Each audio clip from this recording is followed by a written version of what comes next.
وسلم سلام علیکم یا رسول اللہ صلی اللہ تعالی علیہ وسلم۔ بڑی خوشی کی بات ہے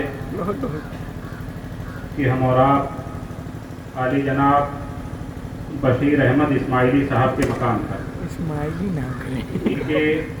جو اہل خانہ دنیا سے رخصت کر گئے ہیں ان کی روح کو ایصال ثواب کرنے کے لیے ہم اور آپ یہاں اکٹھا ہوئے، اور میں سمجھتا ہوں کہ ہر سال اسی موقع پر یا کسی نہ کسی موقع پر جب یہ ممبئی سے آتے ہیں تو اپنے ان بڑوں کو یا خاندان کے ان افراد کو جو دنیا سے رخصت کر گئے ہیں ان کی روح کو ایصال ثواب کرنے کی خاطر اپنے اس مکان پر یہ محفل کا انعقاد کرتے ہیں، کیونکہ ہم اہل سنت والجماعت کا یہ عقیدہ ہے کہ ہم اور آپ جو ہمارے مرحومین دنیا سے رخصت کر گئے ہیں، جب ان کی روح کو خراج عقیدت پیش کرنے کے لیے قرآن کریم کی تلاوت کر کے، ذکر و اذکار کی محفل منعقد کر کے، اوراد و وظائف پڑھ کر کے جب ہم اس کی روح کو ایصال ثواب کرتے ہیں تو اللہ تبارک و تعالیٰ اس کا فائدہ ہمارے مرحومین کو پہنچاتا ہے۔ یہی وجہ ہے کہ ہم سنی مسلمان اپنے گھروں پر آئے دن اپنے مرحومین کی بارگاہ میں خراج عقیدت پیش کرنے کے لیے ایسی محفلوں کا انعقاد کیا کرتے ہیں۔ اسی مناسبت سے میں نے آیت کریمہ پڑھی، اللہ ارشاد فرماتا ہے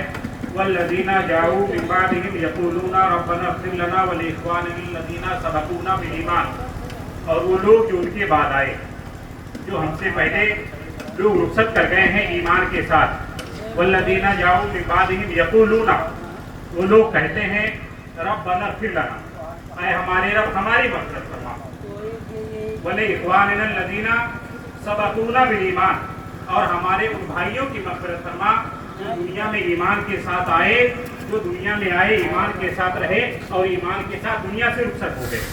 اس آیت کریمہ کے مفہوم سے پتہ چلتا ہے کہ ہم اور آپ جو اکٹھا ہو کر کے اپنے مرحومین کی روح کو ایصال ثواب کرتے ہیں، اس کا حکم اللہ تبارک و تعالیٰ اپنی کتاب میں دے رہا ہے۔ پتہ چلا کہ ہم اور آپ یہ جو عمل کر رہے ہیں اس کا فائدہ ہمارے مردوں کی روح کو پہنچتا ہوا نظر آتا ہے، اس لیے کہ اللہ فرما رہا ہے جو لوگ بعد میں آئے وہ کہتے ہیں ہمارے رب ہماری مغفرت فرما۔ ارے 5 وقتہ نمازوں میں نہ صحیح ایک وقت وہ وقت امام صاحب بھی پڑھتے رہتے ہیں، آپ بھی پڑھتے رہتے ہیں ربنا اغفر لی ولوالدیّ، اے میرے رب میرے والدین کی مغفرت فرما۔ پتہ کیا چلا؟ اگر والدین دنیا سے رخصت کر گئے ہیں تو آپ ان کے لیے ایصال ثواب کر رہے ہیں، آپ ان کی روح کو فائدہ پہنچانے کے لیے رب کی بارگاہ میں دعا کر رہے ہیں۔ پتہ چلا ان کی روح کو اس کا فائدہ پہنچتا ہے، اس بنیاد پر آپ اپنے رب کی بارگاہ میں دعا کرتے ہوئے نظر آتے ہیں۔ تو بڑے خوش نصیب ہیں وہ لوگ جو اپنے عزیز و اقارب، اپنے اعزاء و اقربا، خاص کر کے اپنے والدین کو جو دنیا سے رخصت کر جاتے ہیں ان کی بارگاہ میں خراج عقیدت پیش کرنے کے لیے ایصال ثواب کی محفلوں کا انعقاد کیا کرتے ہیں۔ ہم یہ جو محفلیں اس کا انعقاد کیا کرتے ہیں آپ بارہا سنتے رہتے ہیں، خاص کر کے اس آبادی میں کہ گنگا کی سرزمین پر آئے دن حاجی صاحب بھی جو ہے، یہ بشیر بھائی اور بہت سے لوگ اس نورانی محفل کا یعنی ایصال ثواب کی محفل کا انعقاد کیا کرتے ہیں۔ ارے ایصال ثواب کا معنی کیا ہوتا ہے؟ کسی نیک عمل کو کسی کو پہنچانا، اب چاہے مردہ ہو یا زندہ ہو، آپ کوئی نیک عمل اچھا عمل کر کے کسی مردے کی روح کو اس کا فائدہ پہنچائیں یا کسی زندے کو فائدہ پہنچانے کی کوشش کریں، یہ ایصال ثواب کا مطلب ہوتا ہوا نظر آتا ہے۔